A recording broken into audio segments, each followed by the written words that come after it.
Oke, assalamualaikum teman-teman. Kembali lagi di channel saya, yaitu channel Doni DP, atau nama saya memang Doni ya teman-teman.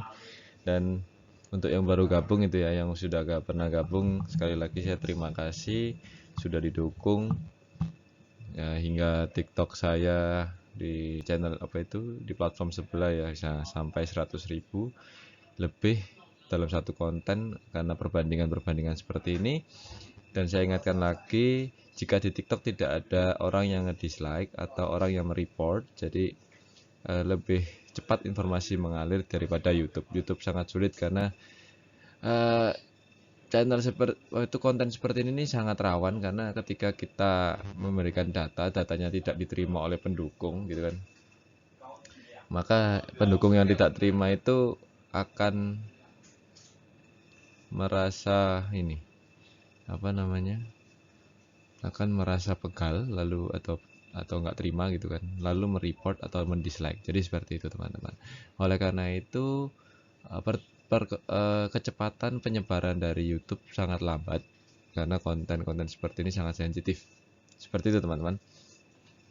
Dan mungkin bisa dilihat sendiri ya di mana, di TikTok saya sangat banyak yang lihat. Namanya Tony DP 95. Dan untuk hari ini kenapa saya membahas perbandingan masa kecil Capres 2024, karena saya juga ketika kecil saya sangat suka eh, hal-hal yang berbau tidak sekolah, misal seperti kayak ya main bola, kayak saya main bola, badminton dan semua olahraga. Nah, bagaimana sih kalau misal bapak-bapak calon presiden ini hobinya seperti apa supaya kok bisa sih mereka ini bisa semangat hidup gitu. Kan biasanya hobi itu bisa membuat semangat hidup gitu kan ya. Jadi ya gini, saya akan membahas perbandingan masa kecil dikhususkan untuk hobinya ya. Oke, mari kita lanjut ke slide selanjutnya. Oke, mulai dari Pak Ganjar dulu ya teman-teman. Pak Ganjar ini suka bermain layangan. Ya kan ada lagi hobi-hobi yang lain, yaitu seperti bermain di sungai. Dan banyak hobi yang lain juga, tapi yang paling saya suka adalah saya pilih untuk dipresentasikan adalah bermain layangan, karena bermain layangan itu harus punya skill teman-teman. Skill untuk kalau misal di Indonesia itu layang-layang itu kan kita berantem gitu ya, kayak kita bisa memutuskan tali lawan gitu kan agar kalah gitu. Nah kalau di luar negeri kayak di Taiwan gini, saya kan kuliah di Taiwan S3. Taiwan ini layang-layang itu hanya untuk hiasan, tapi kerennya di Indonesia layang-layang itu untuk kompetisi. Jadi kita berjiwa kompetisi dari muda.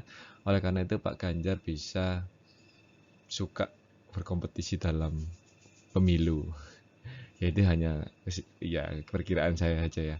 Lalu berkuda teman-teman untuk Pak Prabowo. Nah, jelas ya berkuda juga memang ada lombanya, lebih kencang-kencangan ya kan. Dan memang ini olahraga elit ya, kalau Pak Ganjar tadi kan olahraga seperti kaum-kaum saya gini ya. Memang sudah saya bahas di video sebelumnya tentang keadaan ekonomi orang tua dari capres ini. Dan ketika saya membahas itu juga banyak yang dislike di YouTube, tapi di TikTok banyak banget yang suka karena tidak ada yang, jadi bisa tersebar cepat yang saya bilang tadi. Jadi berkuda ini memang olahraga elit, bahkan kuda itu aja harganya sangat mahal, apalagi kuda-kuda yang ditunggangi oleh Pak Prabowo. Ya kita tahu sendiri Pak Prabowo memang anak sultan. Oke teman-teman, dan itu hanya satu hobi yang saya pilih dan menurut saya keren dan bisa membuat badan sehat. Kalau misalnya layang-layang tadi apakah buat sehat?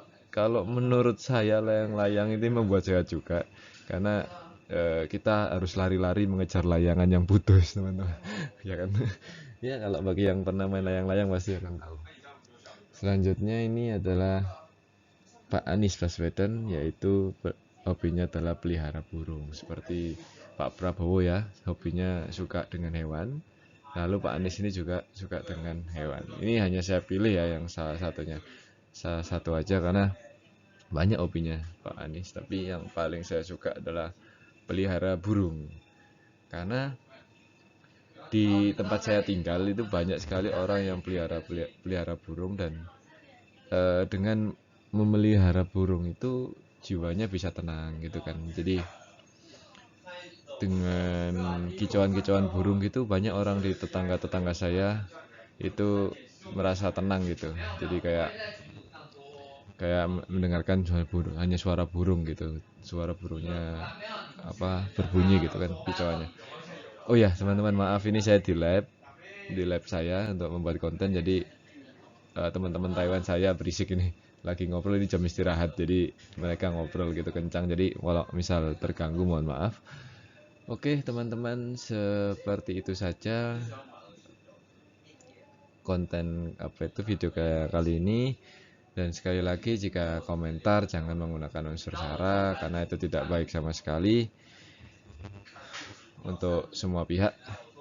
Oke teman-teman, terima kasih, sampai jumpa di video-video perbandingan selanjutnya. Bye bye. Assalamualaikum warahmatullahi wabarakatuh.